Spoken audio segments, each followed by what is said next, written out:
हरियाणा में चुनाव इस बार काफी दिलचस्प दिख रहे हैं। हर पार्टी अपने वायदे जनता के समक्ष रख रही है। हर वर्ग को साधते हुए ही कई बड़ी घोषणाएं भी की जा रही है। एक तरफ कांग्रेस अपनी गारंटियों को लेकर जनता के बीच में पहुंच रही है, तो दूसरी ओर 10 साल तक सत्ता पर राज कर चुकी बीजेपी भी हैट्रिक लगाने के लिए 20 संकल्प को आम लोगों के सामने रख चुकी है। इसी को लेकर कार्यवाहक मुख्यमंत्री नायब सैनी ने कांग्रेस पर जुबानी प्रहार किया। नायब सैनी ने कहा कि कांग्रेस का घोषणा पत्र चुनावी पुलिंदा है। कांग्रेस खिलाड़ियों पर भी राजनीति कर रही है। इतना ही नहीं, नायब सैनी ने कहा कि कांग्रेस दलित विरोधी है। देखिए, क्योंकि कांग्रेस खाली झूठ का पुलिंदा उठा करके वो चली हुई है। अगर आप ध्यान करेंगे, यही झूठ की स्क्रिप्ट जो लिखी गई थी, ना महिला को 5 पैसा दिया और ना एक नौकरी तो देने की बात क्या, ऐड तक नहीं निकाली। और स्थिति इस प्रकार की भयानक हो गई है कि वहां के कर्मचारियों को सैलरी देने के लिए भी बजट नहीं है।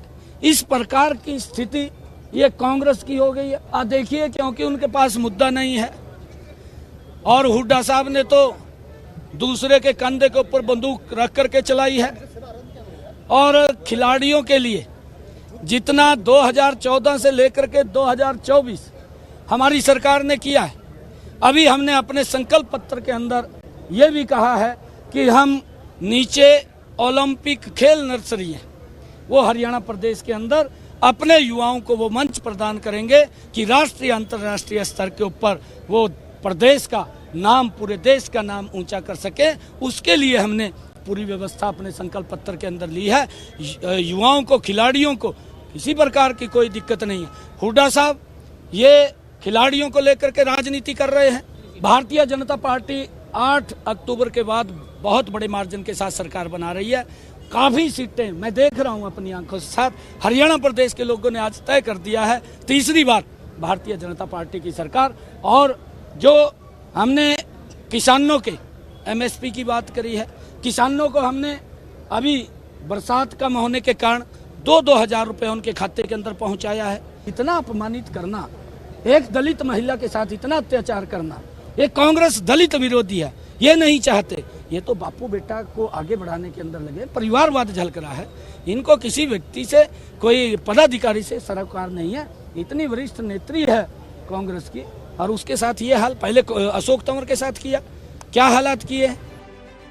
वहीं कांग्रेस के उम्मीदवारों के विवादित बयान को लेकर भी कार्यवाहक मुख्यमंत्री ने कांग्रेस को आड़े हाथों लिया। देखिए, इसके अंदर अंतर है। आपने देखा होगा, इनके जो प्रत्याशी हैं, इनके विधायक थे, वो विधायक ने अपने पार्टी का जो इनका घोषणा पत्र था, उसकी मंशा लोगों के बीच में स्पष्ट की है। आपने उसकी रील्स देखी होगी। उसने क्या क्या शब्द कहे हैं।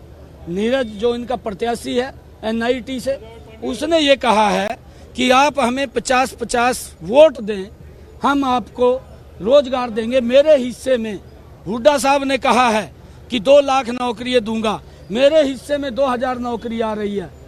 तो ये पर्ची और खर्ची का सिस्टम जिस प्रकार से पहले चलता था, ये प्रदेश को उसी दिशा में ले जाना चाह रहे हैं। चुनावी हवा की तपिश महसूस तो खूब हो रही है। आम जनता से लोग लुभावने वायदे भी किए जा रहे हैं। बीजेपी ने भी अपने संकल्प पत्र में हर वर्ग को साधा है, तो कांग्रेस भी अपनी गारंटियां दे रही है। लेकिन कौन इस चुनावी रण में दूसरे दल को परास्त कर जनता का विश्वास जीतता है, ये 8 तारीख को ही साफ हो जाएगा। रोहतक से सूर्य समाचार के लिए विनय सिंह और दीपक भारद्वाज की रिपोर्ट।